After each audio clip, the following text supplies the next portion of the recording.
Welcome to the Revolution of Being podcast. Here we get raw, deep, real, and discuss all things high-level spirituality, healing, money, and business. Together, we're going to be interviewing industry experts and bringing you wisdom and insights from our personal journeys and others with whom you can learn from. Collapse time as you evolve and enjoy the ride.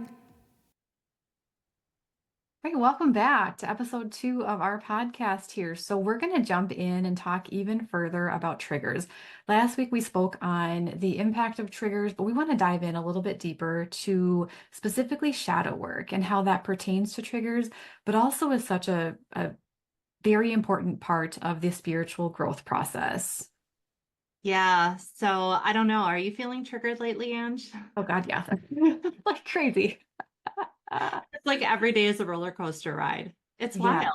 it is Yeah. wild. And I see it everywhere. That's what's even crazier is you see it kind of play out in different ways. You know, obviously I work with clients around the country. You have clients all over the place too, and different scenarios, different life events. And I'm just finding everybody is getting triggered in very unique ways. They're very personal ways. And it kind of leaves me feeling like I'm in an escape room, right? I'm searching for clues on how to solve the problems, and they're really interesting and deep. And that's the interesting thing about triggers is that we live in a world where the universe does not test us, it reflects us. And so as we look at our triggers, there are lessons and experiences within that. And so when we think of the old paradigms, right, like everybody is, harming us, we're the victim, we're really in a place of not having power. And when you step onto a personal development path, really, the growth of self-actualization, you see the world differently. You begin to understand your triggers are reflecting something back within that wants to come to the surface. And so collectively, we are in a massive time of triggers. We can look at politics, we can look at the previous experience of the pandemic, and a lot of polarization happening. A lot of people really being challenged in ways where, they're like, why is everything in my life blowing up? And so, one of the most powerful things we can do is begin to reflect on that. Like, what is the lesson I'm meant to learn here, right? They're not happening by accident. And once you start kind of shifting your paradigm in that respect, it's really empowering. It's not that it's easy, but you see the purpose within whatever's coming up in your path. And then eventually you can find the gratitude for it. How many times have you sat in your own misery and just thought, I'm so thankful? I mean, a lot more lately, a lot more lately. But every time we have that, we start to understand there is purpose and it's all happening for us. It's not to us. And I was gonna do a social media post earlier on this, and I had it happen yesterday. I was in a mood, like a foul mood, and I'm one who's pretty even keeled these days. I woke up, I was extremely overstimulated by my house. My kids had toys everywhere, the kitchen was a mess, and I was just like, I don't know if you've ever had like the rage cleaning energy where you're like, I need to like blow everything up. I had that. And I was like just imparting all of my stress on my family. Like, y'all need to make this better because I'm overwhelmed. And so I was very much in this energy of like stress cleaning, of wanting to have this perfect home that created like this calmness within me. What was hilarious was later in the day, I took the kids for ice cream. And as I'm driving, these cars are cutting me off left and right. Like, traffic I've never seen before, where people are just like merging into me, all these things. And I had to laugh because after it happened a third time, and you always look at like patterns, right? Like if something happens more than once, like pay attention. I started laughing. I'm like, oh, this is a reflection of my impatience with my family earlier, my desire for control because I felt out of control. And I just laugh because I'm like, there it is. Like it's a direct. And then you see the hilarity in it because you're like, oh, I see what you're doing there. Nice. Well played. Like, and you can reflect on how you're showing up, right? What a difference and what a different energy versus like I could have looked at them and been like, you mother effing idiots. Like, how dare you learn how to drive? And I was just like, this is all really fascinating. This is happening for a reason. And not that I wasn't a little annoyed, because of course, like it's a safety thing, but I could see the direct reflection on how I was showing up earlier in the day. It didn't take very long for that clap back to happen to me. Right. It happens more often than I care for. But once you kind of snap into consciousness and you're like, oh, that's within me. Now, that doesn't happen right away.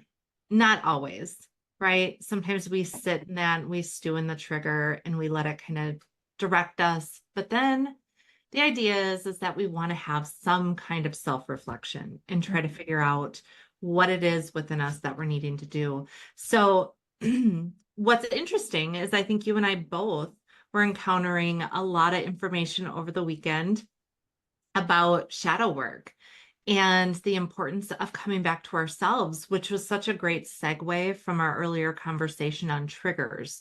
Mhm. And I think, it's one thing to just talk about it, right? We can talk about triggers. I talk about triggers on my social media. We talk about that stuff all the time. But the other side of it is that terminology of shadow work. Yeah, I believe it was coined by Carl Jung. I think that's where that whole idea originated from. He's kind of the father of maybe modern psychology is kind of where he falls. But this is one of those buzzwords. It's the shadow. Mhm. And I think today it would be really fun to talk about what it is, right? Like dispel that maybe some of the false ideas around it, what it really is and what it's really for, but then reflecting on some of the resources that are out there from a scientific standpoint and other things that maybe have foretold of where we're going to be in these days here and why it's so important to keep coming back to ourselves. Right.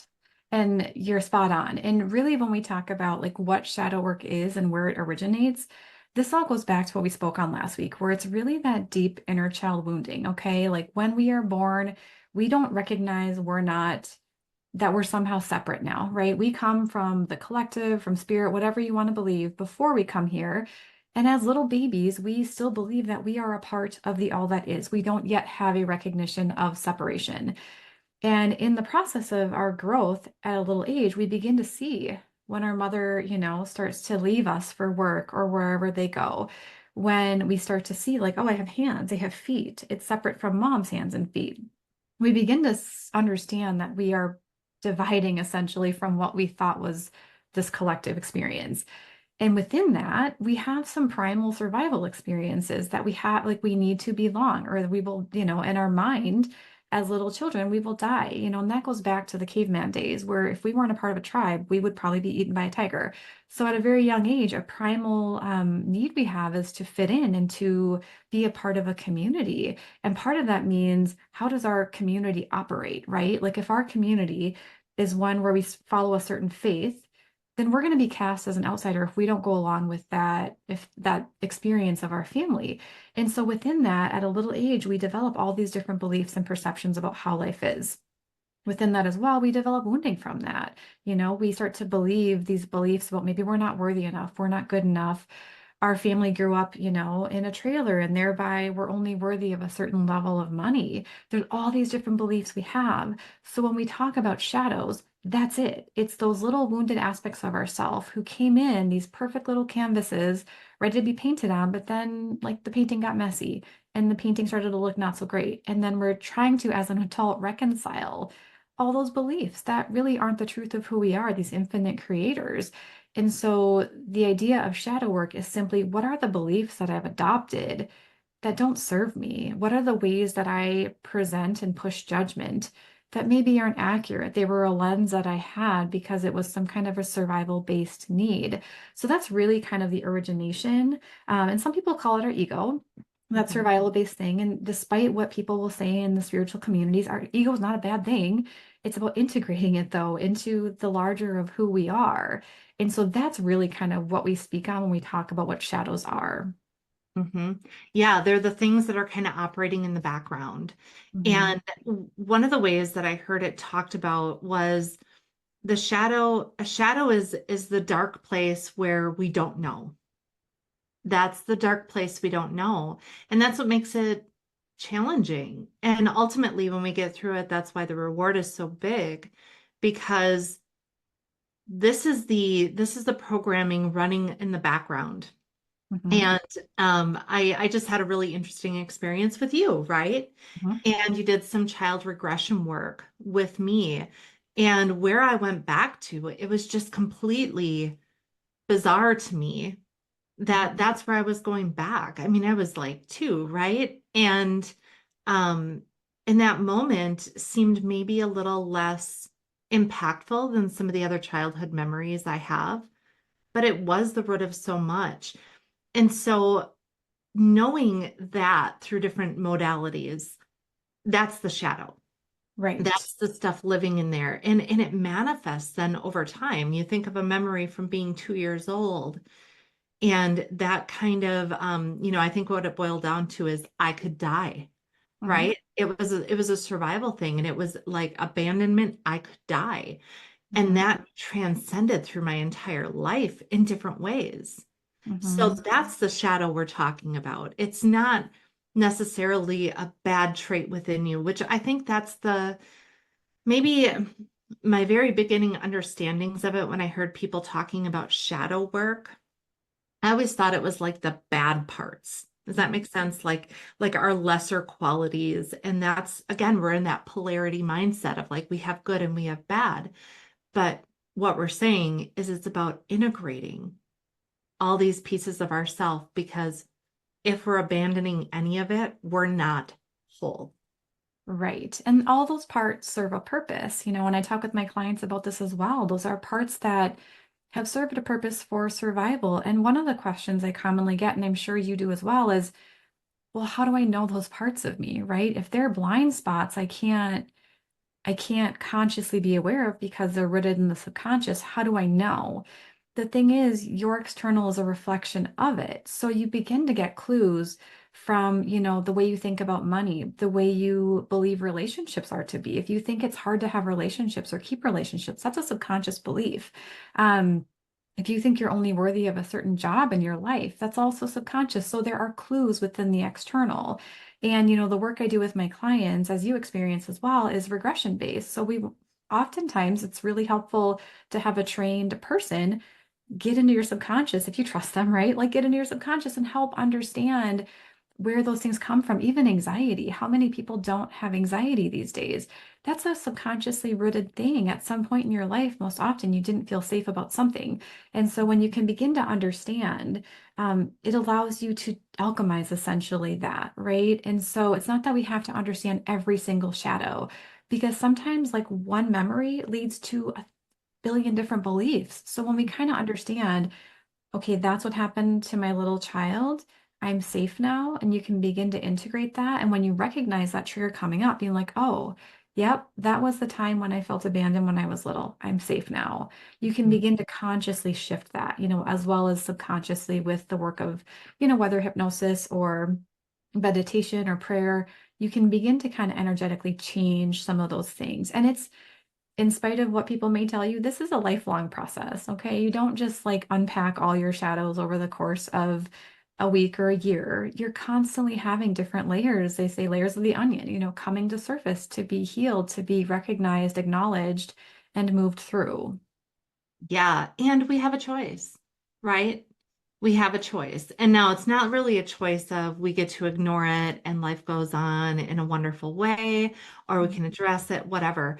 The choice really is you're going to have the lesson continue until you decide to be solution oriented. And that is something I talk about with a lot of my clients. In the business world, I end up working with a lot of like high level executives, business owners, leaders. And that is one of the things that we eventually hit is Mhm. that they have a reoccurring issue. And when the timing is right, we can talk about where that's actually coming from. And no amount of tools or programs or anything like that is going to solve it for you. And that is the epitome of what shadow work does. It takes away all of your external coping mechanisms and keeps pulling you back into yourself. And so, yeah, this is where people could either lose their mind or lean in. And it is definitely high level conversation stuff, which is why we're talking about it here, because this is a big, big deal in the world today. Mhm. Speaking of in the world today, I really want to talk about some of the science behind this because you and I had this awesome little exchange last night where you were reading, um, that the work you're doing on yourself, you as an individual, how that actually impacts the whole. And what's crazy is I had just heard that as well earlier in the day, and we were not listening to or reading the same thing. So high synchronicity that exists as well. But I'd like to talk about that because I think a lot of people need to know this isn't woo, right? This is science. This is rooted in both the experience that we can't deny, Mhm. quantum physics. These are writings from the early 1900s and then way, way back. We're talking, this is old, old stuff. So, anyways, I want to hear about that because it was really interesting.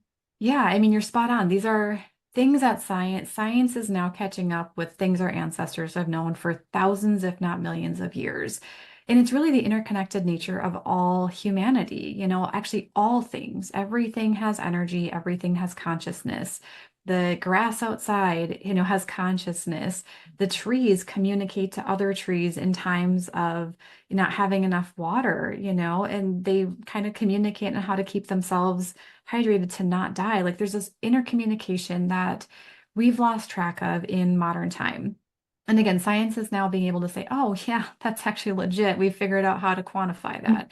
And so I'm reading a really awesome book called The Divine Matrix, and they actually go through having done a test group basically showing how people who intentionally engage in transcendental meditation have an impact on the people around them. And what they determined was that it's the square root of 1% can affect that many people. So the example was, I believe it was 1 million people are impacted positively through the prayers and meditation of 100 people, which is incredible if you think about it. Like such a small impact, like, or rather such a large impact by such a small percentage. And that's what all of us are doing. The people that are intentionally doing the healing work, it is a reflection to the collective, which is why I think a lot of people, and if you're on this podcast listening, you are one of them.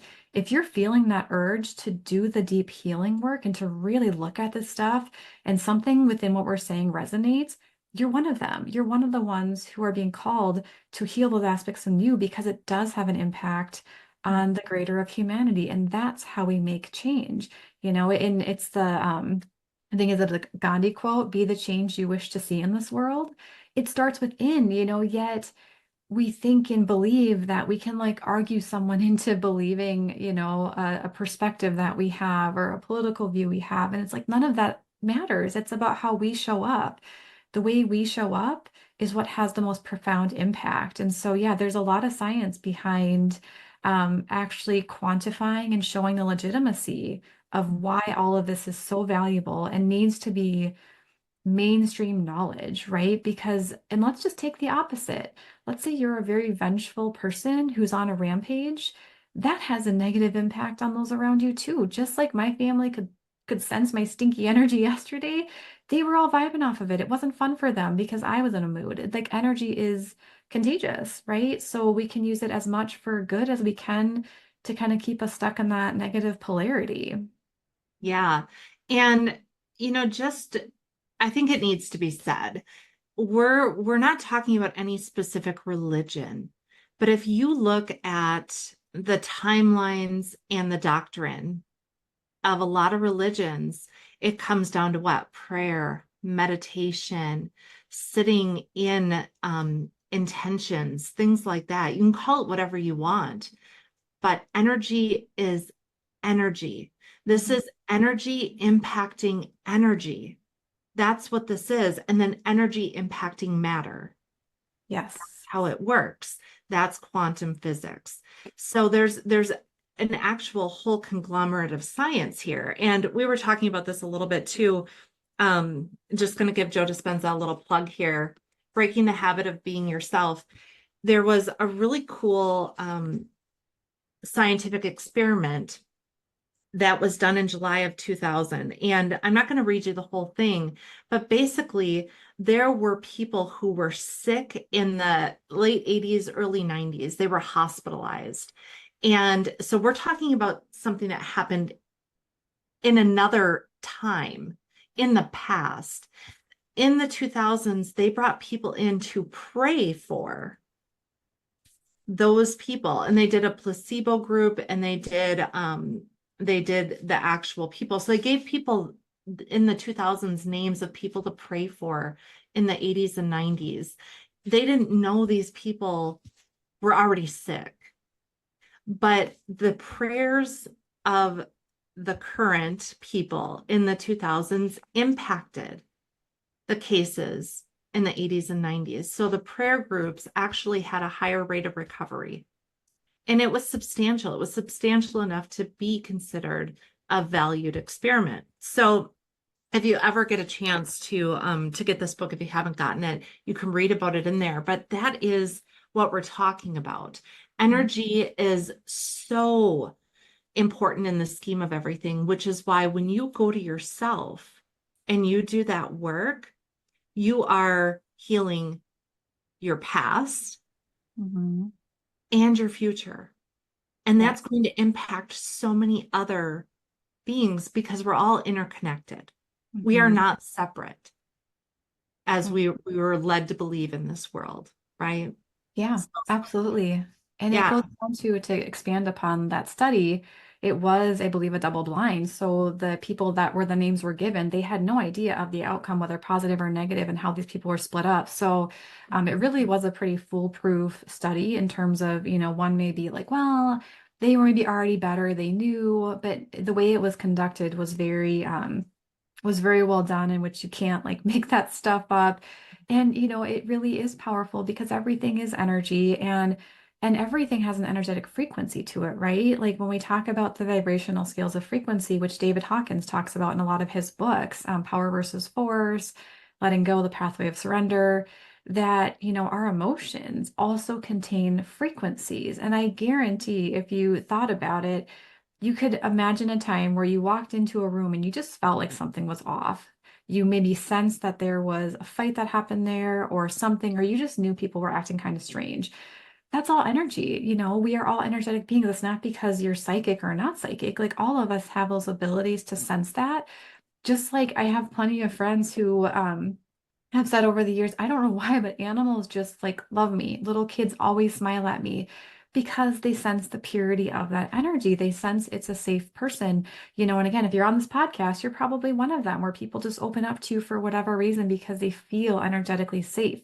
It's all energy. So to bring it back to the shadow work side of things, we are in a time of just rapid, rapid growth where people are waking up left and right. And, we've talked about this. COVID was really a catalyst where we won't get into all the details of COVID, but it was really the launching pad for many people to stop and be like, what's happening here? Something doesn't feel right. I'm just having to reevaluate whether it's my career choice, my relationships. For me, it was my spiritual awakening where I had to really evaluate the coping mechanisms I had, and really tapping into my intuition. But that was such a catalyst. And I feel like collectively it's only speeding up more and more and more. And I think a lot of us feel the density, like we're on the verge of a really massive shift. And we don't maybe yet know what it is, but we just know something big is coming. Within that, I think a lot of people are being called to like do that deep work so that we can show up, we can help kind of shift the direction humanity's heading in. And you and I have talked about this extensively.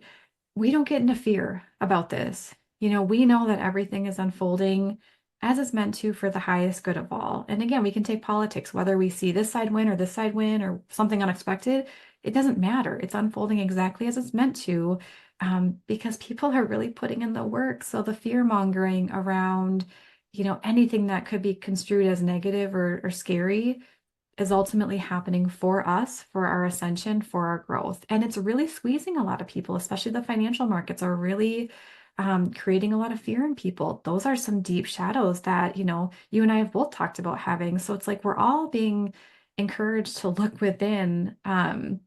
and then begin to start to do differently. As you said, we're going to continue to experience these lessons until we kind of snap out of it and are like, all right, well, that doesn't work. What can I do now? And take Right. accountability.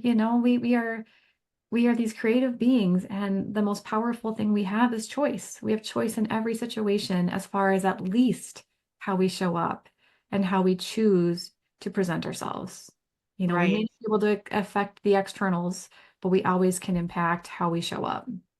Yeah, and the more that we do that shadow work, the more that we go in and we really look at what are we attached to? Are we attached to outcomes? Are we attached to coping mechanisms like alcohol or food? I mean, you and I talk about food a lot. Food is a huge thing in our world. What are we attached to? Because those are the clues, right? Those tell us what we're still putting a death grip on. And it's very hard to move forward when we have that death grip on our attachments. So when we start to peel those layers back, I think what I noticed, what my clients noticed, probably what yours noticed, for sure what yours noticed, is that when you let go of those attachments, you notice yourself changing. You're really coming out of the cocoon, and it's not always like this beautiful, inspiring thing. Like sometimes it gets a little darker, right? As you're letting go, it gets a little darker. But suddenly those smaller things feel less dense. Mhm. And then you get the next level and you're like, what, that too? Right? And you figure out again where you're attached. And then when you let go, it's like, okay.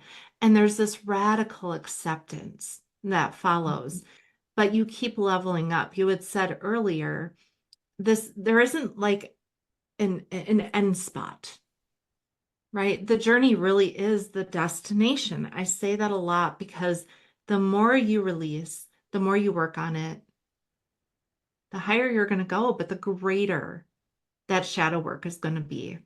Mhm. But you are going to continue to get better as you go.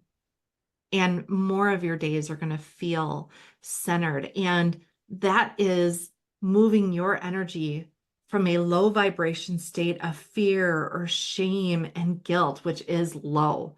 That is, bleh. And it's moving it into places of joy, Mhm. which we know joy has a very high frequency. And Mhm. that's what starts to impact the collective. This work is so incredibly important. And that's why we see, if I'm not a news watcher, but every now and then I catch certain things like you. Like we're just like, wow, look at that. I think that's why it's weird, Yeah. right? There's a lot of weirdness because I do think we have the two energy sides Mhm. in their roles. And Yeah. everybody's like, what is happening here? It's very Yeah. different. It really is. And I think, I get a little bit like this is interesting. I hear a lot of spiritualists say timelines are splitting. We're going to be in the 3D or the 5D. Here's the thing, we're all going to be in the same place. It's just a matter of, are you going to be living in a personal hell or personal heaven? And that's so dependent on the work you put in. And there's no wrong way. It's a matter of how much misery can you put up with, right? And it's so interesting because a lot of my clients, and you and I, have dealt with this ourselves. A lot of individuals really struggle with letting go of control, right? And that is a pillar of anxiety, which is like one of the biggest things we are facing as people is anxiety, fear. We're so concerned about like keeping control in a world where we have little control. Um, and the paradoxical effect that's so cool is the more you relinquish control, the more control you have. And it doesn't sound like it makes any sense, but the term I use is you become unfuckwithable. Like the things that used to phase you don't. Because ultimately you know that everything is working out the way it's meant to, right? And that the mind is this rat race maze of chaos creation, looking for ways that things could go wrong. But when you start to surrender that, you just trust, like, I don't know why that relationship didn't work out, but I know there's a reason. I don't Right. know why that business deal went down the way it did, but there's a reason. I lost a lot of money in this. There's a reason. And you begin to just trust the process, and that becomes synergistic because you see enough times why things work out And maybe sometimes you don't see why something worked out, but you just know. I had someone say a while back and I loved it. Rejection is protection. Something doesn't work out, there's always a reason. And we don't necessarily understand, or we're put through a challenging experience, right? Mhm. That's giving us a lot more ability to navigate the world. Like if you can't have the tough conversations or experience difficulties in life, like how are you going to actually master anything? You have to go through those, and it feels like you're being thrown in the gauntlet with a bunch of alligators, but the reality is it's all for your benefit and growth, bottom line. And so, when we look at humanity, kind of back to the timeline split that people speak of, is everybody is at a point of choice in their lives where you can either choose to look at these shadows, to do the work, to begin that integration, or you can continue to stuff and stuff and stuff and go further down the negative hole of whether it's addiction, trauma, victimhood, not taking accountability, but you're going to get your ass kicked. And the choice is yours. The choice is really yours. Like how much you're willing to take before you're like, fine, I surrender. And that can become the dark night of the soul for people, where it's like you hit that rock bottom, and everybody's rock bottom is different, right? It doesn't mean that you're laying in a hospital with an addiction. It could be, it's personal to you, but it's that point of you hit enough pain that you're like, fine, I will do whatever I need to do to get out of this. And that sometimes is our biggest catalyst for change. And that was certainly my experience. Like we're comfortable in our comfort zone, it's safe. We don't want to change. But once you do, you're like, oh, why was I was so scared. It doesn't matter. Like it's actually, this is the most incredible journey ever. Yeah, the unknown is scary. And again, that's why it's called shadow work. And people, most people I've discovered are afraid of change, unless, of course, you're the one initiating it.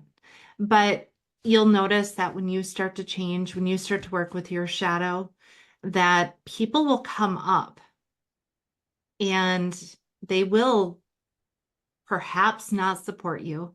They might not support the changes they see in you. This is why it is so difficult sometimes. Mhm. And so just knowing that going into it, I've done, sometimes I was doing shadow work and I didn't know it over the years. My life changed drastically right around the year of 2005, 2006.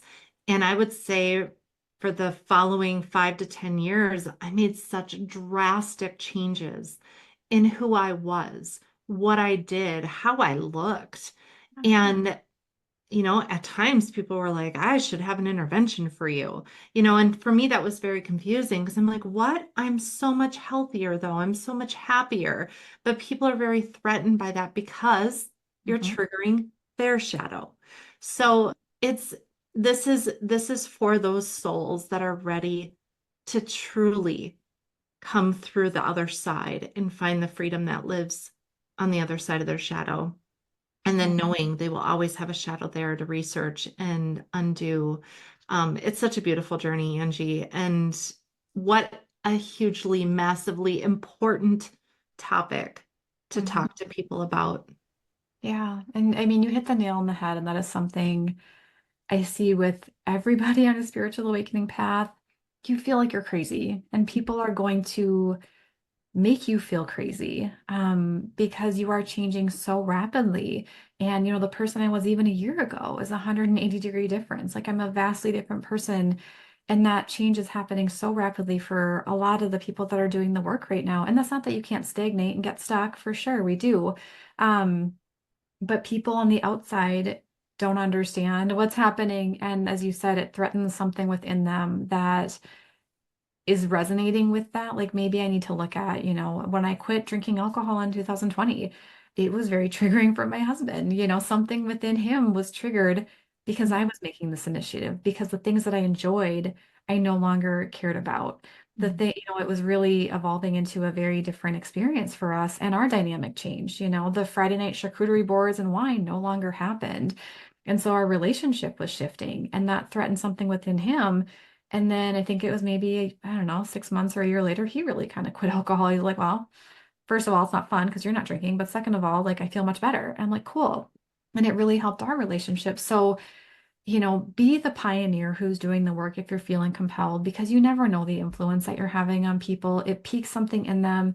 And if you're finding people are triggered by you, that is a reflection of their own thing internally. And that was such an empowering thing I learned was, you know, what is it that your light may trigger their demons kind of thing, you know? Mhm. It's like it triggers something within them that's wanting to be acknowledged and healed, but that is not your responsibility. Their triggers are theirs. And so that's also a liberating thing. Like you don't have to fix anybody. You are here to do you, to do the healing work within, and that is how the impact happens, you know, and it might get bigger on a bigger level, you know, like us doing a podcast that reaches, you know, people all over the place. Like this is what we feel compelled to do, but your gifts are something different to you. And it's going to shine through in everything you do as you're doing that work. Yeah, amen. I love this. Well, I think that's all that we have for today on this topic, but I'm sure, as always, we're going to touch on this all the time because what does it really come down to? It comes down to that shadow and our own inner work. So, yeah. Awesome. See you All right. next time. See ya.